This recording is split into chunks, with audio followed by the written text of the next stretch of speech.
Good morning. This is Alan Benjamin. I am the CEO here at Giga.io, a rack scale computing platform, and I'm here today on behalf of the CXL Consortium. And I want to take some opportunity to introduce you a little bit to the CXL Consortium if you are not already aware of it. We're going to dig into some of the details around CXL 2.0, talk about memory, talk about persistent memory in particular, and some of the new things that are being done and being introduced within CXL to support heterogeneous memory. And I'll touch briefly on CXL 3.0 and then leave some time for some questions at the end. So let's go ahead and get started. As a technology industry, we are really seeing some fantastic changes in the underlying trends in the industry, and as a result, some large changes to the landscape. And it starts with a remarkable rise in the amount of data being collected. And once you've collected the data, you have to move it, you have to store it, you have to analyze it, you have to do something with it. And one of the key application areas with all of this data and the growth has been artificial intelligence. AI is a response to all the data growth, and it's also a cause of it. In large measure, you can't have effective AI without massive data sets. And along with AI has been it's sort of its cousin of advanced data analytics. One of the other trends that's happening is the rise of the cloud. And I'll say that it's the cloud in a couple of different ways. One is the rise of the business model of the cloud and the rise of the public service providers, where they are renting a service basically. The other part of the cloud is the technology side of the cloud. The rise of containerization and of microservices that are changing the nature of the workloads themselves, and the workloads are becoming more workflows. And then just when you start to get it ironed out in the data center, people want to pick up an immense amount of computing capability and move it out to the edge. And we're starting to develop use cases around autonomous driving and just watching movies at home, right? Where people want and expect a performance and a latency there at the edge that requires we collect data at the edge and we be able to analyze at the edge. So there's some really interesting trends in the industry landscape, and it requires the industry to work together to be able to take advantage. So there's some really cool and important changes that are taking place in the industry, and I have to say it offers some wonderful business opportunities, and it also offers the opportunity for some really remarkable scientific achievements that can benefit all of us. But if we're going to make this happen, it really does require much more than just a handful of people to come together to make some change. It really requires the industry writ large to come together and to agree upon some fundamental constructs that we can build these new models on top of. And one of these groups and one of these efforts that is really important to making these changes happen is CXL, where we are championing a new open standard for high-speed communications. Now here at Gig.io, we've thought that this is an absolutely essential effort, and so we were one of the original members. And you can see, we're a small company and we're working shoulder to shoulder with some of the largest players in the industry to help define these standards. And we've got now more than 180 members. The board here you can see is a who's who list in technology. And so from the largest of the companies to the smallest of companies, we are coming together to drive a common good. So I can't emphasize this enough to you. If you're a member of CXL and your company's a member of CXL, get more involved, please, right? Work on the standards, work on the marketing. And if you're not a member, by all means, become a member, right? Become a member, get involved, get in the technical committees, get in the marketing committees. And, with this kind of change, it's going to be important to your business. We need to hear your voice, and you need to have your voice heard, right? If you've got a particular point of view, then it needs to be here. So, like I say, I can't encourage you enough. Become a member, get involved, and let's make the standard all of our standard. One of the foundational elements for CXL is the definition of 3 different kinds of devices, right, which are referred to as type 1, type 2, and type 3 devices. So as a brief summary, a type 1 device is generally some sort of, let's say, network interface card or smart NIC, and it's using the CXL protocols of CXL.io and CXL.cache. A type 2 device is really an accelerator kind of product with a bunch of memory. And so, this is around GPUs and FPGAs. And it takes advantage, like the type 1 devices of CXL.io and CXL.cache, but because these devices have fairly large, and in some cases really large memory, they take extensive use of CXL.mem. And then the third type of device are memory. And these are big memory buffers, memory expansion, memory pools, enables the sharing of memory. And it's built on the protocols of CXL.io and CXL.memory.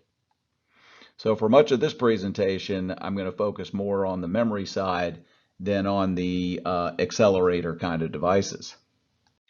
These big data sets that we talked about in the industry trend are really driving new kinds of memory devices.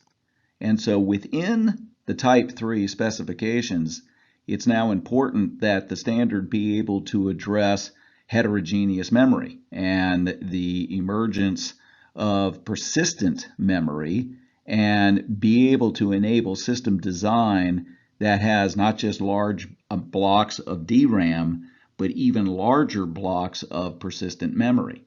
And so we'll spend a little bit of time now talking about what has gone into the CXL standard to enable this heterogeneous model of memory. With the changes that are taking place in the industry and the rise of the data and the attendant rise in new artificial intelligence and machine learning models that are evolving at a remarkably fast rate, and the move towards the cloudification, the containerization, and the microservices in the software, there is a necessity. There is an overriding demand now from the customer base for the fabric, for the technology in the infrastructure, to allow the infrastructure to be just as flexible as the software. And so, you start to say, what is this fabric technology that's going to enable this disaggregation and this composition and really enable a heterogeneous computing system? So today, PCI Express is the fabric. And at GigaIO, we have done some remarkable things with PCI Express because generally people have thought about PCI as being within the confines of a server. And today we can take it outside of the server and we can use it as the basis of a communication network throughout the rack and throughout handfuls of racks. And so we can attach together and connect accelerator trays or storage trays, different kinds of devices going to different servers, and even to be able to communicate between servers, right? To be able to run all kinds of communication protocols, node to node, server to server communication. So we can do a tremendous amount today on PCI Express to start to really enable this heterogeneous computing, this capability of disaggregation and composition. But we are tremendously excited by, and that's why we work as hard on CXL, because CXL is going to help make this job even easier. All right, so with PCI Express, we can make our fabric possible because of the fact that it is inherently a memory semantic fabric, and it enables us to be able to easily do peer-to-peer communications. CXL builds right on top of that, right? And in addition to the memory semantics, it actually is going to give a great capability of cache coherency, and it's going to add advanced memory management. So the ability to be able to make really sophisticated composition capability and to be able to completely disaggregate and across the board from storage to accelerators to memory is going to get just easier. So the CXL construct and the advances here in CXL are really important, and it's going to enable a lot of growth now in the industry. So CXL 2.0 and the use of memory is really important. And let's talk a little bit about persistent memory, or shortened to be called PM. And so PM is filling the void between traditional DRAM memory and storage, right? Today NVMe storage. And so it has benefits of each. And let's talk about it real quickly. Right, so it's byte addressable, whereas storage is block addressable. So it's byte addressable like DRAM. It is faster than storage. Okay, not quite as fast as DRAM, but it's going to be much faster than storage. It's cacheable, and important, it's non-volatile. So the data will persist across a power loss, whereas DRAM, of course, it's wiped out. And from a price perspective, it will have much larger capacity than DRAM. So it's trying to fill the gap that's between DRAM and storage. And so you look at that and you say, what kind of workloads? Well, basically any workload that is looking for a big memory kind of model. All right, so analytics, big data analytics, artificial intelligence, machine learning, HPC, where they're doing lots of checkpointing, just do the checkpointing faster. Traditional databases, any of those models that are looking for big memory models, PM is a really good product to bring in. With persistent memory, then we have different classes of memory. So there's DRAM and now there's PM, and you need a methodology and a protocol that is going to enable you to take advantage of the best of both and to be able to enable either to be used in a system or both of them to be used in a system. And CXL.mem has been designed and sculpted to enable that to occur. So everywhere from the transactional nature of what CXL.mem is, as you see in the diagram, to the quality of service and the abstraction of the memory layer, right? There really is now an opportunity to use multiple kinds of memory and have the system be able to deal with it. I'm going to talk quite a bit here in a minute about interleaving, and CXL is adding some really great features around interleaving. And so, the protocol has now been worked out to be able to enable this new innovative kind of memory to exist alongside of traditional DRAM. Let's then jump into some of the details on interleaving, because it is such an important aspect of CXL and CXL memory. So probably the first question is, why do we care, right? What's such a big deal about interleaving?